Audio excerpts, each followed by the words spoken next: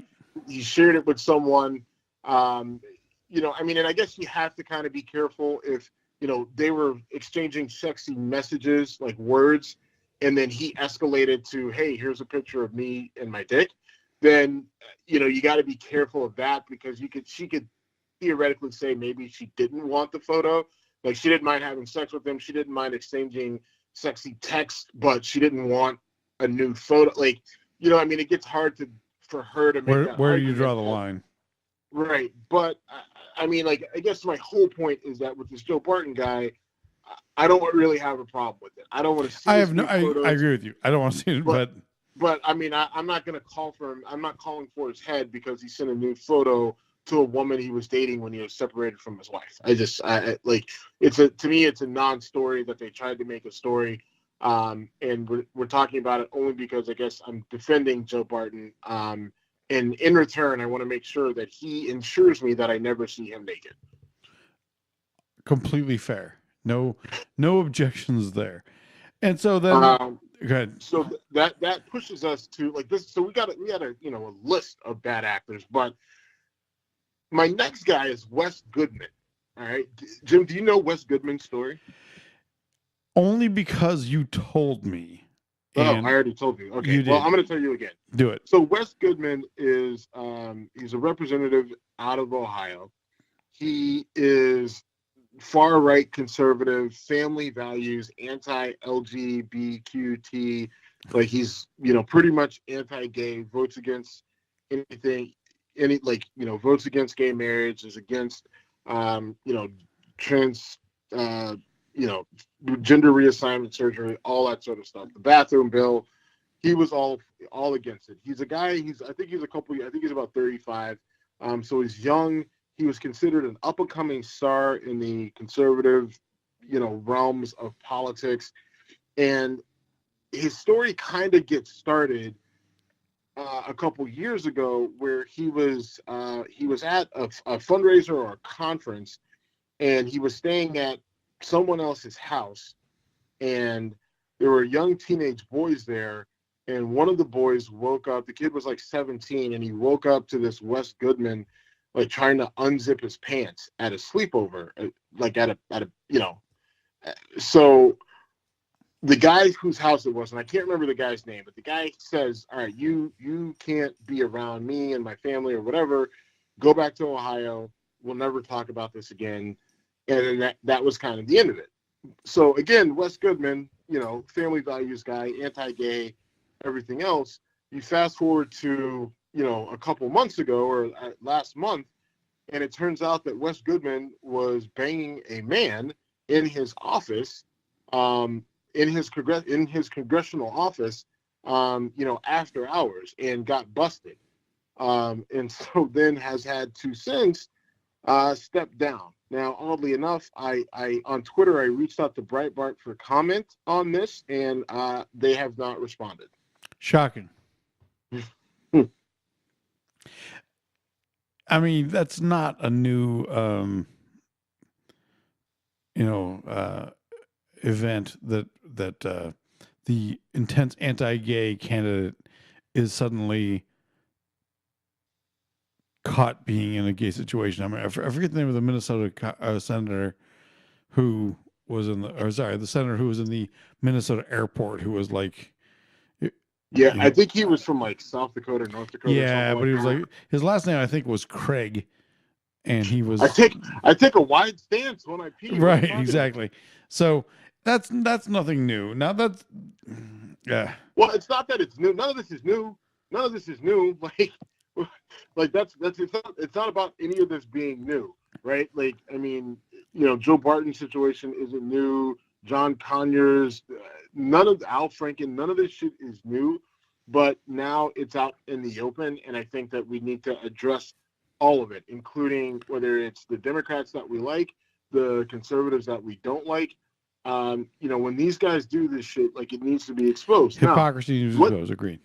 Right. Now, in this situation, this guy, Wes Goodman, the guy that he was banging in his office was of age. So, the only issue is that he was married and he was doing it on government property. But, okay. But it still matters. So, and it goes to the whole thing we were talking about earlier, these self-loathing, self-hating people who, they preach one thing, but they live their lives in a completely different manner, which completely, is the opposite of kind of what they advocate for and or against in their public persona. Agreed, and I think it's funny how much hidden self-loathing there is, but there's also the self-loving, and Donald Trump clearly is self-loving. He had some tweets that you sent to me today. One of which was, your favorite president, me. And I just want to turn this over to you because I don't feel like I deserve it. Yeah, so Donald Trump tweets out this morning, like first thing in the morning, 6 a.m. It was like the first thing I saw when I woke up, which is annoying. But he says we should have a contest as to which of the networks plus CNN, and not including Fox, is the most dishonest, corrupt, and or distorted in its political coverage of your favorite president, me, in parentheses. They are all bad, winner to receive the fake news trophy. Now, a couple things to point out is he says we should have a contest as to which of the networks plus CNN. So what he's saying is, all the networks plus CNN So he's saying CNN isn't a network, right? Like, Right. because they're so bad, they're so fake that they're not a network. And then, but it doesn't, this contest doesn't include Fox because they don't do fake news. They only do good news because they only do real news because they don't say anything bad about Donald Trump.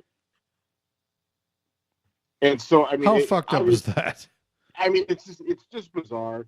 You know, and this whole thing where he labels himself as your favorite president and then puts me in parentheses just so we're aware that he's talking about Just himself. in case you didn't know, I'm talking about just me. in case, right? I mean, it's just, it's frustrating because, you know, people thought that George W. Bush made us look bad on the international stage, which, you know, in some instances he may have, but now Donald Trump is gone. Like, I mean, he literally makes George W. Bush seem like Abraham fucking Lincoln. Agreed. I mean, it's hilarious that he is. It would I mean, be hilarious. Look what else. He's the leader of the free fucking world. Even beyond that, I'm not even beyond that. In addition to that, today he was talking to a group of Native Americans regarding the veterans who were the quote unquote wind talkers. I mean, in World War II, Native American servicemen did a lot to help us defeat Japan based on using their language as code talkers. And in that, he makes a comment about Elizabeth Warren and calling her Pocahontas. But you guys are okay then. Like, oh my goodness, do you really not get it? Is it that? I don't even want to put it on. I mean, his statement literally was, you know, you guys are okay. We even have a Native American on Capitol Hill. They call her Pocahontas. Right? Like, and the thing is, the guys he was speaking to, the men he was honoring, quote unquote, I don't even think they got the reference that he was talking about Elizabeth Warren. You know, when he said it, the guys just kind of had this confused look, like, no, there's no Pocahontas on Capitol Hill, but whatever, you crazy fuck. It just, I mean, it blows my mind. I mean, like the Elizabeth Warren thing aside, you know, she did that to herself because, you know, she came out saying that she was, you know, she was 1/8 of a tenth of Navajo or whatever. But even still, like, that's such an inappropriate time for him to make that comment. I don't know what was going through his head, but you know what? It doesn't. But you know what? He's gotten away with saying the most ridiculous things, and it hasn't hurt him. This won't hurt him. This won't budge his numbers at all. You know, I mean, he even came out. I mean, today was a doozy for him. He came out today, and he said that the Access Hollywood tape, where he said you gotta move on a bitch, and he just goes up and kisses women and grabs them by the pussy. He says that tape is fake. I saw that, and I you know what? I forgot to bring that up in our conversation earlier because now he's challenging the authenticity of that. Which is crazy because he's already apologized for it, right? I mean, he apologized for it. He's like, hey, I'm sorry, but Bill Clinton has said much worse to me on a golf course. Right. You know, much worse. I won't say he truly apologized. He did sort of tap his apology. I mean, he acknowledged the reality of it, yes. Yes. I mean, he acknowledged it. He said Bill Clinton has said much worse. I mean, I think he did say it was a flippant I'm sorry. And then... I've never heard him say the words I'm sorry is all I'm arguing. Okay, whatever. But... you know, he's gone to but he immediately went to remember, right. You know, the others are worse. Hillary's worse. The Clintons are worse. You know, Jobs build a wall, MAGA, and then, you know, everybody forgot about it. It is amazing. The fact that he's trying to claim that it's not legitimate is crazy. I don't know where to go next. I kind of want to talk about sports for a bit. I think, honestly, I think I'm going to go ahead and shut it down. I got to be up pretty early tomorrow. All right. And you want to talk Tyrod Taylor real quick or no? No, we can. You know, we'll catch up on it. We'll talk sports. We'll do a sports show later. But sounds good. Yeah, let's go ahead and shut it down, and then you know, I'll talk to you when I get back to the Midwest. Sounds good, man. Hey, first of all, thanks for dealing with the travel bullshit and giving us some time to talk. I like you know all too well how much I know that area and how much time I spent there. Let's talk soon, and good night. We are at Whiskey Congress on all social media. We are whiskeycongress.com. We're available on iTunes and all those podcast outlets. Anything you want to close out with? Nope. We'll just talk to you later. All right, Mr. Man. Talk to you soon. Yep. Bye.